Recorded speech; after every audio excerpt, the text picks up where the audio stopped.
Hello, once again, ladies and gentlemen. Welcome to our virtual classroom. I want to practice with y'all some of these unit rate problems. So these are taken straight from an assignment. And in this case, for example, let's focus on number 1A. This is number 1A. Oops. This is number 1A. So it says for each of these, write a unit rate for each situation, right? A unit rate. Now remember, unit rate, the word unit means one. So we're going to be given a rate, but we want to find the rate for one of something. And so, for example, here, number 1A, we see 254 words typed in 4 minutes. So by looking at the numbers, I can see the two things that I am comparing. So here, number 1, I am comparing both words and minutes. So I'm going to write a fraction in words, writing the two things that I'm comparing. So we have words and minutes. Words and minutes. Technically, it doesn't matter which is the numerator and which is the denominator because we're working sideways. We're going to be working this way, but make sure that you stay consistent. Make sure that if you're putting words over minutes, that every single number that is in the numerator has to do with words and every single number in the denominator has to do with minutes. All right. So if you put minutes on the numerator on top and the words on the bottom, then the minutes will go on top and the words will go on the bottom. Again, it will not make a difference as long as you stay consistent. For example, in my example, I put words on the numerator. So I'm going to put 254 on the numerator because that's 254 words. In the same way, I'm going to put 4 minutes on the denominator, 4, because that pertains to the minutes, and I decided to put minutes on the bottom. Now it says to find a unit rate. A unit rate. That means that I need to find either the number of words typed in 1 minute or the number of minutes it takes to type in 1 word. Now, for these specific problems, ladies and gentlemen, you would actually have to look at the submission. And so when I look at number 1A, notice that it's asking number of, we don't know something, words per minute. If you consider what we learned in the lesson for this assignment, we saw that the word per means 1. So that means for every 1 minute, for every 1 minute. And if that is the case, then looking over here, back to the problem, I can see that this is asking specifically about 1 minute. How many words were typed in 1 minute? As we saw before, to make any number into the number 1, it's actually very simple. You just have to divide by itself. So 4 divided by 4 will give me 1. And because I want this to be an equivalent ratio, I need to divide this by 4 as well. So I would have to do 254 divided by 4. When I work that out, ladies and gentlemen, 254 divided by 4, 4 goes into 2 0 times, but into 25, it goes 6 times. 4 times 6 is 24. We have a remainder of 1. Bring down the 4. 4 goes into 14 3 times. 4 times 3 is 12. We have a remainder of 2. Now, please remember that in middle school, we have to keep going. Even though there's no numbers left, we have to remember that there is a decimal right there, and there's an infinite number of zeros that I can bring down.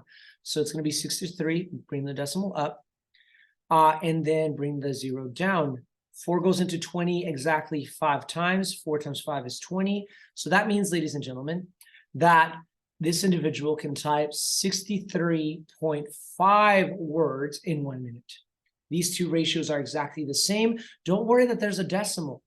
We're not trying to necessarily simplify the fraction. We want to know the ratio in 1, the ratio number of words per 1 minute, even if that is a decimal.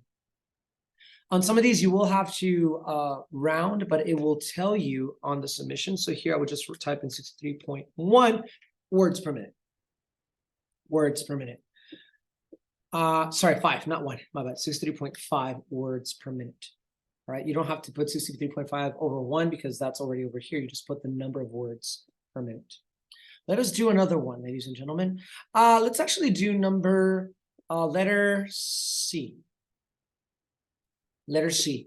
We have hot dogs eaten in 45 seconds. So obviously I'm comparing hot dogs and seconds. Hot seconds, right? All right, and we can see from here that we have 4 hot dogs. So wherever I put hot dogs, I'm going to put 4. And 45 seconds would be the other one. So I put 45 under seconds. And ladies and gentlemen, we want to know the unit rate. So is it how many seconds does it take to eat one hot dog, or how many hot dogs are eaten in 1 second? Technically, both are valid questions, but I can see from the submission for number 1C that we want to know the number of seconds per hot dog. So that is seconds for one hot dog.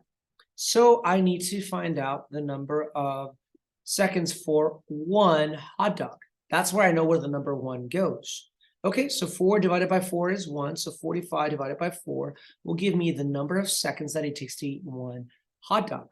So again, as you're setting it up, ladies and gentlemen, make sure that number 1, you're consistent with your numbers and that the 1 goes according to whatever the question is actually asking. All right, let's go ahead and do one of the harder ones. If you read number two, it's actually very long. You know, it says Shauna needs to buy apples to bake pies for the fair. She needs 13 pounds of apples. Okay, that's important, or it seems important, at one market. She finds apples selling for $1.89 a pound. Another market, she finds a 15-pound bag of apples for $26.99. Which market has a better deal? All right, even though the textbook is asking just which market has a better deal, or what's the better deal, notice that on Schoology, all of what it's asking is, what is the cost per pound of apples for the 15-pound bag? Well, let's look at the 15-pound bag. If I look at the 15-pound bag, it's $26.99. So really, we're looking at the cost per pound. So the cost is $26.99 for a 15-pound bag. All right, notice that I'm just rewriting that. But I want to know the unit rate. I want to know the unit cost. All right, well, if it's 15 pounds for $26.99, well, I want to know the cost for 1 pound. That's the unit rate. Okay, now that I've set it up, I can easily figure this out. 15 divided by 15 is 1. So that means that $26.99 divided by 15 will give me my answer. So I need to work that out. $26, I'll work it out right here, and 99 cents divided by 15. All right, let's work it out. 15 cannot go into 2, but it goes into 26 one time. 15 times 1 is 15. And we have a remainder of 11. The decimal is already there, so just bring the decimal up and bring down the next number, 119. Now, 15 times 7 will be 105, which will give me a remainder of 14, I believe. Yep, so that'll be 1,014. Okay, let's keep going. 149. 15 goes into 149. Let's see 15 times. Let's see times 9. 15 times 9, 9 times 5 is 45. 9, so it'll be 135. So that works 9 times. So we have $1.79 so far. And that's going to be 135. And that's going to give me a remainder of, it's going to be 410. So let's keep going. Bring down another 0. 140, which is another 9. And ladies and gentlemen, I can stop right there because so far I have $1.799. Now, if you look at Schoology, it says to round to the nearest hundredth. So if I round to the nearest hundredth, ladies and gentlemen, hundredth is 2 decimal places. So here's the second decimal place. So I need to look at the thousandths place to see where that's going to go. The 9 is going to be plus 1. So that's going to make that into a 10. So I need to add 1 over here as well. And that would make that 80. So this is about $1.80. $1.80. That is rounding 1.799 to the nearest hundredth. And when I do that on Schoology, I would just type in $1.80 per pound. Okay. So ladies and gentlemen, hopefully you found that helpful so far. That's really what we're doing for each of these problems. Okay, make sure that you set it up correctly. And once you set it up correctly, so put the 2 things that you're comparing, the numbers for each of these you're comparing, and then find out which one you're looking for. All right, so ladies and gentlemen, with that in mind, hopefully you found that helpful, and I will see you next time.